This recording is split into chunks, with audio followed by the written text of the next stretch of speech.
जब मैं कहता हूं तो बहुत लोग मानते हैं कि ये तो विरोधी बात हो गई ना, विज्ञान और धर्म का क्या संबंध है। पहला कारण इसका यह है कि वो धर्म को रिलीजन समझते। धर्म इज रिलीजन नहीं है। धर्म है सृष्टि चलने का शास्त्र है, सृष्टि चलने का नियम है। वो आप मानो न मानो वो है, वो कोई भी उससे अलग हो नहीं सकता, उसी के आधार पर चलता है। उसमें गड़बड़ होती है तब विनाश होता है। उसको पहचान के चलना। परंतु विज्ञान में धर्म का स्थान नहीं, क्योंकि यह माना गया कि धर्म में विज्ञान का स्थान नहीं।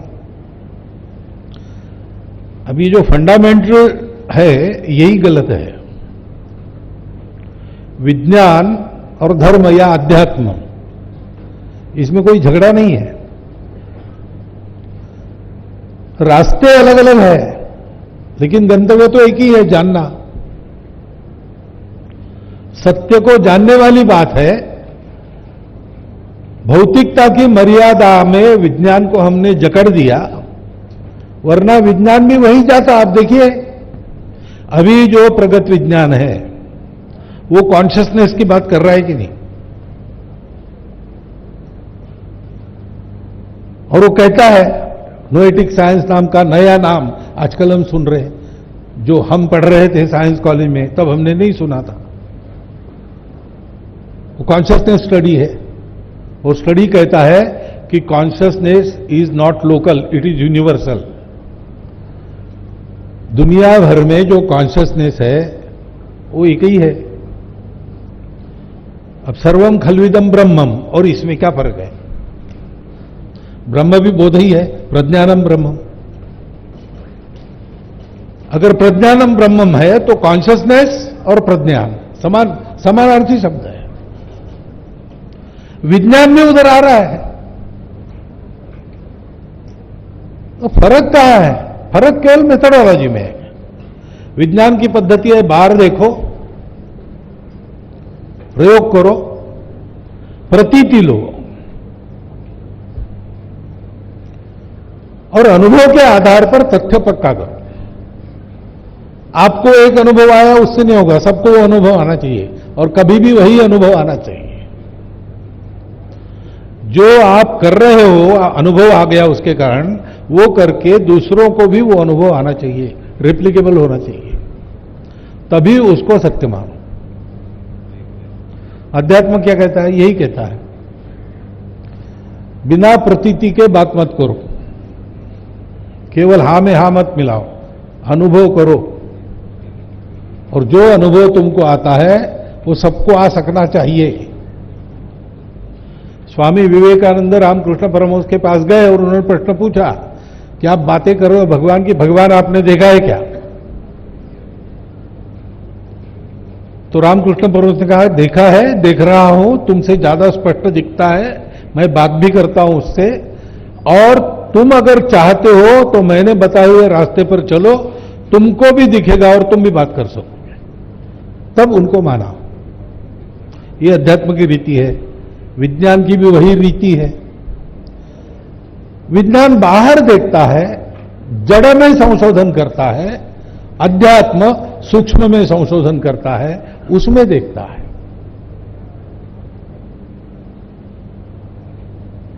अध्यात्म कहता है वहां भी प्रयोग करो, प्रतीति लो।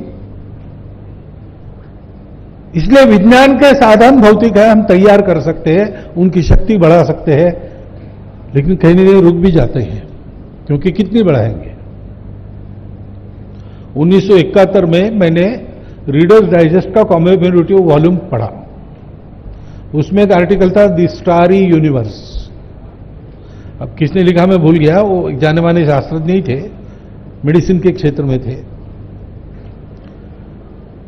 उन्होंने वो लेख, नहीं फिजिक्स में क्षेत्र में थे, उन्होंने वो कहा है लेख में कि हमारे साधन अब अधूरे हो गए, क्योंकि हमारी दूरबीन से हम बड़े से बड़े से आकाश गंगाओं का पता लगा लिया, लेकिन वो हमको बताता है कि अभी जो हम देख रहे हैं आकाश गंगा को, वो मान लीजिए 200 लाख प्रकाश वर्ष दूर है। तो अभी हम जो देख रहे हैं वो इतनी पुरानी जानकारी है। अभी वहां क्या है हमको नहीं, वो 200 लाख वर्षों के बाद आपको पता चलेगा। तो ज्ञान वहां नहीं पहुंच सकता, अप टू डेट नॉलेज नहीं मिलता, उसके आधार पर तय नहीं कर सकते कोई, क्योंकि अभी दिख रहा है वो पुराना है, अभी क्या होगा पता नहीं। और छोटी सी छोटी बात, कणों में चले गए, कणों को भी विभाजित कर दिया। अब ये हो गया कि कण है कि ऊर्जा है, ये भी मुश्किल है, और देखने जाते हैं तो डिस्टर्ब हो जाता है। तो माइक्रोस्कोप भी हमारा फेल हो गया। अब अगर हमको देखना है, जानना है, तो प्रकाश से ज्यादा गति वाला साधन चाहिए, जो भौतिक दुनिया में हमारे लिए असंभव है, क्योंकि हमारी भौतिक दुनिया में इतना ज्यादा स्पीड हो गया तो साधन है वो टूट जाएगा, हम बिखर जाएंगे पार्टिकल्स में। इसलिए उसने कहा कि अब हमको एक साधन का उपयोग करना चाहिए, वो साधन है मनुष्य का मन, उसका वेग प्रकाश की गति से ज्यादा है, और इसका अध्ययन पूर्व में ज्यादा हुआ है, विशेषकर भारत में जाकर हम लोगों को नाम उसने लिए है, अमेरिकन लेखक ने। पातंजल योग सूत्र और योग वासिष्ठ जैसे ग्रंथों का अध्ययन करना चाहिए, और आज हो भी रहा है। तो इसलिए अध्यात्म और विज्ञान, ये दोनों विज्ञान ही है, यानी आज का साइंस जिसको कहते वही है। हमारे यहां अंदर के ज्ञान को ज्ञान कहा है, बाहर के ज्ञान को विज्ञान कहा है। इसकी विद्या है, उसकी अविद्या है, और दोनों चाहिए।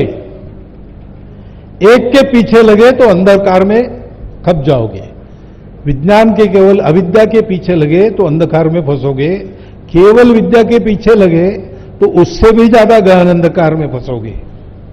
अविद्यया मृत्युम तीर्थवा विद्यया मृतम अश्नुते, ये उपनिषदों का आदेश है।